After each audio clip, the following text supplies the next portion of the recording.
ಉಮೇಶ್ ಹುಕ್ಕೇರಿ ಅಲ್ಲ ಸರ್, ನಿಖಿಲ್ ಉಮೇಶ್ ಕತ್ತಿ. ನಿಮ್ಮ ಇಡೀ ಗಡಿಬಿಡಿಯಲ್ಲಿ ನಾನು ಇಲ್ಲಿ ಗಡಿಬಿಡಿಯಾಗಿ ಬಿಟ್ಟಿದ್ದೀನಿ. ನೀವು ಕತ್ತಿ ನಿಖಿಲ್ ಉಮೇಶ್ ಇಲ್ಲ. ರವಿಗೌಡ ಗಾಣಿಗ.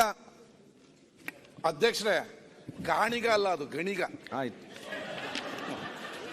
ಇದು ಒಟ್ಟರಲ್ಲಿ ಏನಾಗೈತೆ ಅಧ್ಯಕ್ಷರೇ, ನಿಮ್ಮ ಕನ್ನಡ ಭಾಷೆಗೆ ಅನುವಾದ ಮಾಡಕ್ಕೆ ಇನ್ನೊಬ್ರು ಕುಣಿಸೋಳು ಅನ್ನುವಂತ ಪರಿಸ್ಥಿತಿಗೆ ಬಂದಿದೆ. ಗಾಣಿಗ ಕೂಡ ಒಳ್ಳೆ ಹೆಸರು. ಗಾಣಿಗ ಹೇಳಿ.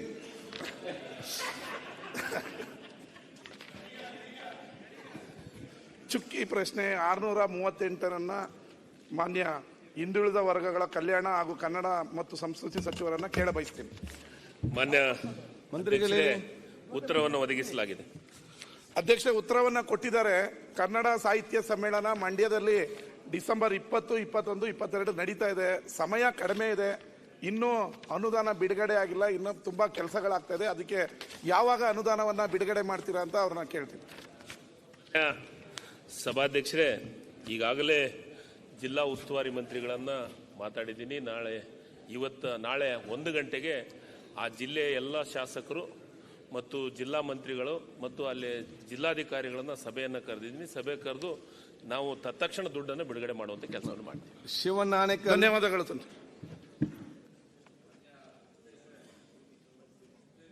ಪ್ರಶ್ನೆ ಸಂಖ್ಯೆ 1979 ಮಾನ್ಯ ಗ್ರಾಮೀಣಾಭಿವೃದ್ಧಿ ಸಚಿವರಲ್ಲಿ ಕೇಳಲಿಕ್ಕೆ ಬಯಸ್ತೀನಿ. ಒದಗಿಸಲಾಗಿದೆ ಮಾನ್ಯ ಅಧ್ಯಕ್ಷೆ ಉತ್ತರವನ್ನು ಒದಗಿಸಿದ್ದಾರೆ. ಅವರು ಕೊಟ್ಟಿರ್ತಕ್ಕಂಥ ಮಾಹಿತಿ ಪ್ರಕಾರ DRRP ಪಟ್ಟಿಯಲ್ಲಿ ರಸ್ತೆ ನಮ್ಮ ಕ್ಷೇತ್ರದಲ್ಲಿ 680.29 ಕಿಲೋಮೀಟರ್ ಇದೆ. ಆಲ್ಮೋಸ್ಟ್ ಎಲ್ಲ ರಸ್ತೆಗಳು ಕೂಡ ಗುಂಡಿಗಳಾಗಿದ್ದಾವೆ, ಸಂಪೂರ್ಣವಾಗಿ ಹಾಳಾಗಿದ್ದಾವೆ. ಈಗ ಸಂಪೂರ್ಣವಾಗಿ ಹಾಳಾಗಿರೋ ರಸ್ತೆಗಳನ್ನು ಇವತ್ತು ನಾವು ರಿಪೇರಿ ಮಾಡಿ ಮತ್ತೆ ರಸ್ತೆಯನ್ನು ಮಾಡಿಲ್ಲ ಅಂತ ಹೇಳಿದ್ರೆ ಸಂಪೂರ್ಣವಾಗಿ ಜನಗಳಿಗೆ ತೊಂದರೆ ಆಗ್ತಾ ಇದೆ. ಆದ್ದರಿಂದ ಗ್ರಾಮೀಣಾಭಿವೃದ್ಧಿ ಸಚಿವರು ವಿಶೇಷ ಅನುದಾನವನ್ನು ಬಿಡುಗಡೆ ಮಾಡಬೇಕು. ಇದು ನನ್ನ ಒಂದು ಕ್ಷೇತ್ರನೇ ಅಲ್ಲ, ಇಡೀ ರಾಜ್ಯದಲ್ಲಿರ್ತಕ್ಕಂಥ ಎಲ್ಲ ಕ್ಷೇತ್ರದ ಒಂದು ಪರಿಸ್ಥಿತಿನೇ ಇದೇ ರೀತಿ ಇದೆ ಅಂತೇಳಿ ಭಾವಿಸ್ತೇನೆ. ದಯವಿಟ್ಟು ನನ್ನ ಕ್ಷೇತ್ರಕ್ಕೆ ವಿಶೇಷ ಅನುದಾನವನ್ನು ಕೊಟ್ಟು ಈ ಒಂದು ರಸ್ತೆಗಳನ್ನು ರಿಪೇರಿ ಮಾಡಲಿಕ್ಕೆ ಅನುದಾನವನ್ನು ಕೊಡಬೇಕು ಅಂತೇಳಿ ಮನವಿ ಮಾಡ್ತೇನೆ ಮಾನ್ಯ ಅಧ್ಯಕ್ಷ. ಓಕೆ. ಮಾನ್ಯ ಅಧ್ಯಕ್ಷರೇ, ಈಗಾಗಲೇ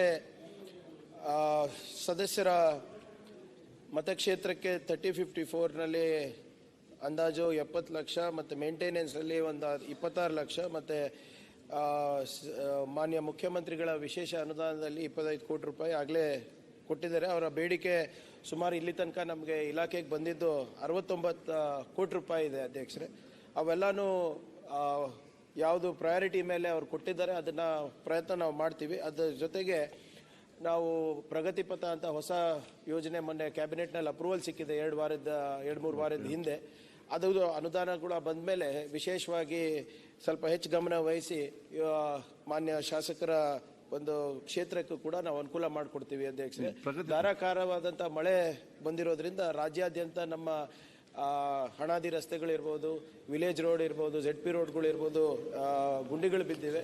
ಮಳೆಗಾಲ ಆದ ನಂತರ ಅದೆಲ್ಲ ಎಸ್ಟಿಮೇಟನ್ನು ಮಾಡಿಸಿ ಟಾಸ್ಕ್ ಫೋರ್ಸ್ ಮುಖಾಂತರ ಎಷ್ಟಾಗುತ್ತೆ ಅದನ್ನು ಕೂಡ ನಾವು ಮಾಡಿಸ್ಕೊಡ್ತೀವಿ. ಅದ್ರ ಜೊತೆ ವಿಶೇಷವಾಗಿ ಅನುದಾನ ಮಾನ್ಯ ಮುಖ್ಯಮಂತ್ರಿಗಳ ಜೊತೆ ಚರ್ಚಿಸಿ ಎಲ್ಲ ಗ್ರಾಮೀಣ ಪ್ರದೇಶಕ್ಕೆ ಕೊಡಲಿಕ್ಕೆ ಒಂದು ಪ್ರಯತ್ನವನ್ನು ನಾವು ಮಾಡ್ತೀವಿ. ಪ್ರಗತಿ ಪಕ್ಕದಲ್ಲಿ ಪಥ ರಸ್ತೆ ಯೋಜನೆಯಲ್ಲಿ ನಮ್ಮ ಕರಾವಳಿ ಪ್ರದೇಶ, ಕೊಡಗು ಮತ್ತು ಇಲ್ಲಿ ಯಾಕೆ ನಮ್ಗೆ ಕಂಟಿನ್ಯೂಸ್ 3 ಕಿಲೋಮೀಟರ್ ಅದನ್ನು ಸ್ವಲ್ಪ ಶಾರ್ಟ್ ಮಾಡಿ ಕೇಳಿ ನಾನು ಹೇಳಿದ್ದೇನೆ. ಅದು ತಾವು ಹೇಳಿದಿರಿ ಸ್ವಲ್ಪ ಟೆಕ್ನಿಕಲಿ ಬೇರೆ ರೀತಿ ಮಾಡಬೇಕು ಅಂತ. ಇದಾಗಲೇ ಚೀಫ್ ಇಂಜಿನಿಯರ್ ಗಮನಕ್ಕೆ ಒಂದು ಎಲ್ಲ ಹಂಪನಗೌಡ ಬಾದರ್ಲಿ ಅವರು ಕ್ಲಾರಿಫಿಕೇಶನ್. ಒಂದು ನಿಮಿಷ ತುರ್ತಾಗಿ ರಸ್ತೆಗಳಾಗಬೇಕು. ದಯವಿಟ್ಟು ತುರ್ತಾಗಿ ಮಾನ್ಯ ಮುಖ್ಯಮಂತ್ರಿಗಳು ಇಲ್ಲೇ ಇದ್ದಾರೆ, ದಯವಿಟ್ಟು ಹಣ ಬಿಡುಗಡೆ ಮಾಡಬೇಕು. ಹಂಪನಗೌಡ ಬಾದರ್ಲಿ ಅವರು ಎರಡನೇ ಪ್ರಶ್ನೆಯನ್ನ ಯೋಜನಾ ಮಂತ್ರಿಗಳಿಗೆ. ಸುಧಾಕರ್. ಸಭಾಧ್ಯಕ್ಷರೇ, ಉತ್ತರವನ್ನು ಒದಗಿಸಲಾಗಿದೆ. ಮಾನ್ಯ ಅಧ್ಯಕ್ಷರೇ, ನಾನು ಕೇಳಿರ್ತಕ್ಕಂಥ ಪ್ರಶ್ನೆ ಹೈದರಾಬಾದ್ ಕರ್ನಾಟಕದ KKRDB ಕಲ್ಯಾಣ ಅಭಿವೃದ್ಧಿ ವತಿಯಿಂದ ಏಡೆಡ್ ಮತ್ತು ನಾನ್ ಏಡೆಡ್ ಸ್ಕೂಲ್ಗೆ ಕೆಲವು ಉತ್ತೇಜನಕರವಾದಂಥ ಯೋಜನೆಗಳನ್ನು ರೂಪಿಸಿ ಸಹಾಯ ಮಾಡಬೇಕು ಅಂತ ಒಂದು ಕ್ವಶನ್ ಹಾಕಿದ್ದೇನೆ. ಬಟ್ ಅವ್ರ ಉತ್ತರದಲ್ಲಿ ಖಾಸಗಿ ಶಿಕ್ಷಣ ಸಂಸ್ಥೆಗಳಿಗೆ ಈ KKRDBಯಿಂದ ಆರ್ಥಿಕ ಸಹಾಯ ಮಾಡೋಕ್ಕಾಗಂಗಿಲ್ಲ ಎಂಬ ಒಂದು ಉತ್ತರವನ್ನು ಕೊಟ್ಟಿದ್ದಾರೆ. ಇದಕ್ಕೆ ಎರಡನೇ ಅಧ್ಯಕ್ಷರೇ,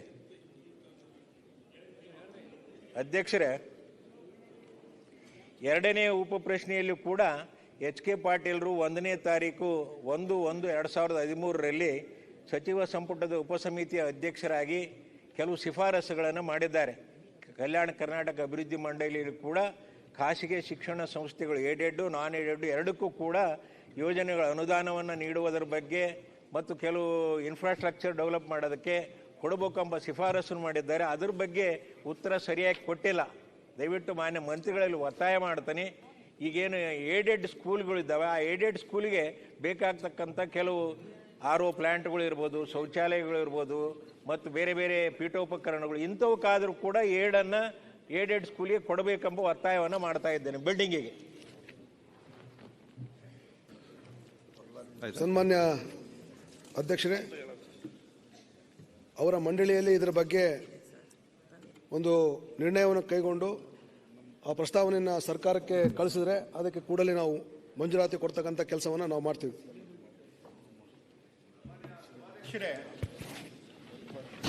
ಮಾನ್ಯ ಶಾಸಕರು ಈ ವಿಷಯಗಳ ಬಗ್ಗೆ ನಮ್ಗೆ ಕೇಳಿದ್ದಾರೆ. ಈಗಂತಲ್ಲ, ಸುಮಾರು 4-5 ತಿಂಗಳಿಂದ ಇದು ನಡೀತಾ ಇದೆ. ಹಿಂದೆ ಇರ್ತಕ್ಕಂಥ ನಮ್ಮ ಒಂದು ಬೋರ್ಡ್ ಮೀಟಿಂಗ್ ಅಲ್ಲಿ ಇದ್ರ ಬಗ್ಗೆನೂ ಕೂಡ ಸುದೀರ್ಘವಾಗಿ ಚರ್ಚೆ ಆಗಿದೆ. ಅವರು ಕೂಡ ಕಲ್ಯಾಣ ಕರ್ನಾಟಕ ಅಭಿವೃದ್ಧಿ ಮಂಡಳಿಯ ಸದಸ್ಯರಾಗಿದ್ದಾರೆ. 29ನೇ ಒಂದು ಆಗಸ್ಟ್ ಹಿಂದಿನ ವರ್ಷ ನಡೆದಿರುವಂತಹ ಒಂದು ಬೋರ್ಡ್ ಮೀಟಿಂಗ್ ಅಲ್ಲಿ ಇದ್ರ ಬಗ್ಗೆ ಚರ್ಚೆ ಆಯಿತು. ಅದ ನಂತರ ಮೊನ್ನೆ 1ನೇ ತಾರೀಕಿಗೆ ಜುಲೈ 1ನೇ ತಾರೀಕು ನಡೆದಿರುವಂತಹ ಒಂದು ಬೋರ್ಡ್ ಮೀಟಿಂಗ್ ಅಲ್ಲೂ ಕೂಡ ಇದ್ರ ಬಗ್ಗೆ ಸುದೀರ್ಘವಾಗಿ ಚರ್ಚೆ ಆಗಿದೆ. ಸಮಸ್ಯೆ ಏನಾಗಿದೆ ಅಂದ್ರೆ, ನಮ್ಮ ಇಡೀ ಕಲ್ಯಾಣ ಕರ್ನಾಟಕ ಭಾಗದಲ್ಲಿ ಇರ್ತಕ್ಕಂಥ 7 ಜಿಲ್ಲೆ 41 ತಾಲೂಕಿನಲ್ಲಿ ಸುಮಾರು 9249 ಸರ್ಕಾರಿ ಶಾಲೆಗಳಿವೆ. ಅದರಲ್ಲಿ ಪೀಠೋಪಕರಣ ಆಗಲಿ ಮತ್ತೆ ವಿಶೇಷವಾಗಿ ಸ್ವಲ್ಪ ಅನುದಾನ ಅವಶ್ಯಕತೆ ಇರತಕ್ಕಂಥ 7658, ಅದಂದ್ರೆ ಸುಮಾರು ಆಲ್ಮೋಸ್ಟ್ ಒಂದು 75% ಅನುದಾನ ಸರ್ಕಾರಿ ಶಾಲೆಗೆ ಅವಶ್ಯಕತೆ ಇದೆ. ಇವಾಗ ಮಾನ್ಯ ಹಿರಿಯ ಶಾಸಕರು ನಮ್ಮ ಮಂಡಳಿಯಲ್ಲಿ ಕೂಡ ಕೇಳಿದ್ದಾರೆ, ಬಹುಶಃ ಮಾನ್ಯ ಮಂತ್ರಿಗಳು ಕೂಡ ಇದ್ರ ಬಗ್ಗೆ ಹೇಳಿದ್ದಾರೆ. ಇದು ಇಲ್ಲಿ ಇರ್ತಕ್ಕಂಥ ಒಂದು ಹೈದರಾಬಾದ್ ಕರ್ನಾಟಕ ಮಂಡಳಿಯ ಒಂದು ಆದೇಶ 2013 ಅಧ್ಯಾಯ 14 ಪಾಯಿಂಟ್ ನಂಬರ್ 2E ಮತ್ತೆ J ಕೂಡ ಇದ್ರ ಬಗ್ಗೆ ಪ್ರಸ್ತಾಪನೆ ಆಗಿದೆ. ನಾವು ಮಾನ್ಯ ಮುಖ್ಯಮಂತ್ರಿ ಅವರು ತಮ್ಮ ಒಂದು ವಿವೇಚನಾ ಕೋಟಾ ಮುಖಾಂತರ ಅವ್ರಿಗೆ ಸುಮಾರು 1,95,00,000 ಅನುದಾನವನ್ನು ಮಾನ್ಯ ಶಾಸಕರು ನೀಡಿದ್ದಾರೆ. ಅದ್ರ ಬಗ್ಗೆ ನಾವು ಮಂಡಳಿ ವತಿಯಿಂದ ಮತ್ತೆ ಮಾನ್ಯ ಮಂತ್ರಿಗಳಿಗೆ ಒಂದು ಪ್ರಸ್ತಾಪನೆ ನಾವು ಕಳಿಸ್ತೀವಿ ಅಂತ ತಮಗೆ ಹೇಳಲು ಇಷ್ಟಪಡುತ್ತೇನೆ.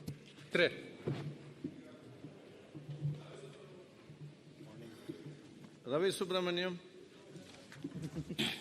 ಮಾನ್ಯ ಅಧ್ಯಕ್ಷರೇ, ಚುಕ್ಕೆ ಗುರುತಿನ ಪ್ರಶ್ನೆ ಸಂಖ್ಯೆ 1793 ಮಾನ್ಯ ಮಹಿಳಾ ಮತ್ತು ಮಕ್ಕಳ ಅಭಿವೃದ್ಧಿ ಸಚಿವರನ್ನು ಕೇಳಲಿಕ್ಕೆ ಇಷ್ಟಪಡ್ತೀನಿ. ಮಾನ್ಯ ಅಧ್ಯಕ್ಷರೇ, ಉತ್ತರವನ್ನು ಒದಗಿಸಲಾಗಿದೆ. ಅಧ್ಯಕ್ಷರೇ ಉತ್ತರವನ್ನು ಕೊಟ್ಟಿದ್ದಾರೆ. ಇವತ್ತು ಸಚಿವರು ಬಹಳ ಆಸಕ್ತಿ ವಹಿಸಿ LKG UKGಗಳನ್ನು ಕೂಡ ಅಂಗನವಾಡಿ ಕೇಂದ್ರಗಳಲ್ಲಿ ಪ್ರಾರಂಭ ಮಾಡಬೇಕು ಅಂತ ಹೊರಟಿದ್ದಾರೆ. ಅದನ್ನು ನಾನು ಸ್ವಾಗತಿಸ್ತೀನಿ. ಅದೇ ರೀತಿಯಲ್ಲಿ ಇವತ್ತು ಬೆಂಗಳೂರು ಮಹಾನಗರದಲ್ಲಿ ಎಲ್ಲಿ ನಮಗೆ ಸರ್ಕಾರಿ ಕಟ್ಟಡಗಳು ಅಥವಾ ಮಹಾನಗರ ಪಾಲಿಕೆ ಕಟ್ಟಡಗಳು ಇಲ್ಲ, ಅಲ್ಲಿ ಬಾಡಿಗೆ ಕಟ್ಟಡಗಳಲ್ಲಿ ಅಂಗನವಾಡಿ ಕೇಂದ್ರಗಳನ್ನು ಪ್ರಾರಂಭ ಮಾಡಬೇಕು ಅಂಥೇಳಿ ಇವತ್ತು ತಾವು ಕೊಡ್ತಾ ಇರತಕ್ಕಂತಹ ಸುಮಾರು ಒಂದು 5,000 ರೂಪಾಯಿ ಏನು ಬಾಡಿಗೆ ಕೊಡ್ತೀರಿ, ಈ ಬಾಡಿಗೆಗೆ ಕಟ್ಟಡಗಳು ಇವತ್ತು ಲಭ್ಯ ಆಗ್ತಾ ಇಲ್ಲ ಇಲ್ಲಿ. ಅದೇ ರೀತಿ ಅಡ್ವಾನ್ಸ್ ಕೊಡದಲ್ಲೇ ಬೆಂಗಳೂರಿನಂಥ ಪ್ರದೇಶದಲ್ಲಿ ಯಾರೂ ಕೂಡ ಮನೆಗಳನ್ನು ಬಾಡಿಗೆ ಕೊಡಲಿಲ್ಲ. ಇಲ್ಲಿ ಸುಮಾರು 25-30 ಕನಿಷ್ಠ ಒಂದು ಕೇಂದ್ರದಲ್ಲಿ ಮಕ್ಕಳಿರ್ತಾವೆ ಅಂದರೆ ಅದಕ್ಕೆ ಬೇಕಾಗಿರ್ತಕ್ಕಂಥ ಒಂದು ಹಾಲು ಮತ್ತು ಅದಕ್ಕೆ ಬೇಕಾಗಿರೋ ಟಾಯ್ಲೆಟ್ ವ್ಯವಸ್ಥೆ ಒಂದು 3-4 ರೂಮಾರು ಇರಬೇಕಾಗತ್ತೆ. ಅಂತಹ ಕಟ್ಟಡಗಳು ಲಭ್ಯ ಆಗದಲೆ ಅಲ್ಲಿರ್ತಕ್ಕಂಥ ಟೀಚರ್ಗಳು ಮತ್ತು ಆಯಾಮಗಳು ದಿನ ಬೆಳಗ್ಗೆ ಬರ್ತಾರೆ ನಮ್ಮ ಹತ್ರ, ಆ ಮನೆ ಖಾಲಿ ಮಾಡಿ ಅಂಗನವಾಡಿ ಕೇಂದ್ರಗಳನ್ನು ಅಂತ ಹೇಳಿ ಆ ಬಿಲ್ಡಿಂಗ್ ಓನರ್ಗಳು ಒತ್ತಾಯ ತರ್ತಾ ಇದ್ದಾರೆ ಅಂತ ಹೇಳಿದ್ದಾರೆ. ಹೀಗಿರಬೇಕಾದ್ರೆ ನನ್ನ ರಿಕ್ವೆಸ್ಟ್ ಏನಂದರೆ, ದಯಮಾಡಿ ತಾವು ಕೊಡ್ತಾ ಇರ್ತಕ್ಕಂತಹ ಈ ಬಾಡಿಗೆ ಅಮೌಂಟ್